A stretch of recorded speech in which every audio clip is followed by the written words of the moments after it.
লালনের মানবতা, হ্যাঁ, সেটার জয়া আহসানকে কিভাবে নাড়া দেয়?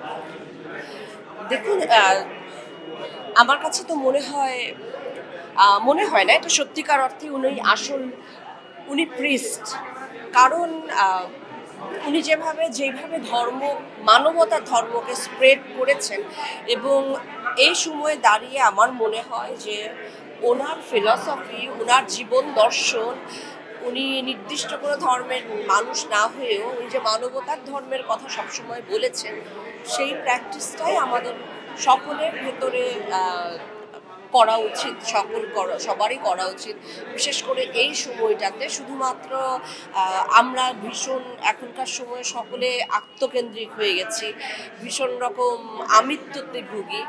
এইগুলোর থেকে বেরিয়ে এসে সবার জন্য হয়ে ওঠা যে দর্শন কিনা আসলে সাইজির দর্শন, সেটা আমাদেরকে শিখিয়েছেন। এবং এই চর্চাটা আমার মনে হয় আমাদের জীবনের এবং আমাদের বাংলার এত কোর জায়গা সাইজি, সেটাকে আমাদের আরও অনেক বেশি বিস্তার করা উচিত, স্প্রেড করা উচিত, এবং অবশ্যই নতুন প্রজন্মের কাছে অনেক বেশি ছড়িয়ে দেওয়ার দায়িত্বটাও আমাদের।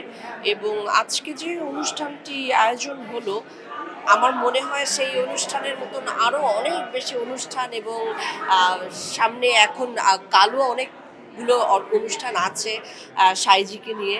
সেগুলো সমস্ত কিছু খুব ভালো হোক, সফল হোক, এবং সবার ভেতরে সাইজির এই দর্শনটা আরও বেশি ছড়িয়ে যাক, এবং এটা খুব প্রয়োজন এখনকার এই সময়টা এসে দাঁড়িয়ে। আবার একটু যদি এই জায়গা থেকে যেতে চাই, আমি দেখছিলাম যে আপনি যখন ঢোকার পর থেকে গানের থেকে মন্ত্রমুগ্ধের মতো গানগুলো শুনছিলেন, প্রত্যেকটা গানের সাথে আপনার রিয়াকশন দেখছিলাম। তো সেই জায়গা থেকে যাতে সন্ধ্যাটা কেমন কাটে? সন্ধ্যাটা তো অসাধারণ কেটেছে, কারণ সবসময় ইচ্ছে থাকে সাইজির আখড়ায় গিয়ে বা ওখানে গিয়ে গান শুনবার, সেই এক্সপিরিয়েন্সটি করবার, কিন্তু সেটা হয়তো হয়ে ওঠে না।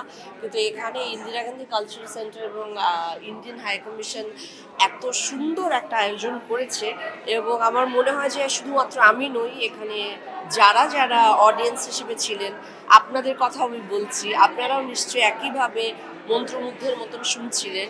এবং গানের মাধ্যমে, শিল্পের মাধ্যমে যে উনি ছড়িয়ে দিয়েছেন, বা ওনার দর্শনটা ছড়ানো, এটা ছড়িয়ে পড়া সবার ভেতরে। এবং সবচেয়ে বড় কথা, এই অনুষ্ঠান শুধুমাত্র আমরা যে এখানেই আমরা উপভোগ করেছি তা নয়, আমাদের উচিত এই দর্শনটাকে কিছুটা হলেও আবার মনের মধ্যে করে বাইরে নিয়ে যাওয়া, এবং এটাকে বিস্তার করা, স্প্রেড করা। Thank you so much. লালনকে নিয়ে তো বলতে গেলে একটাই যদি হচ্ছে, সেক্ষেত্রে লালন চর্চার ক্ষেত্রে সিনেমায় বা বড় পর্দায় লালনকে নিয়ে আরো একটু চর্চা হওয়া উচিত কিনা, সেক্ষেত্রে জানার ক্ষেত্রে আরো পরিসরটা বাড়বে কিনা?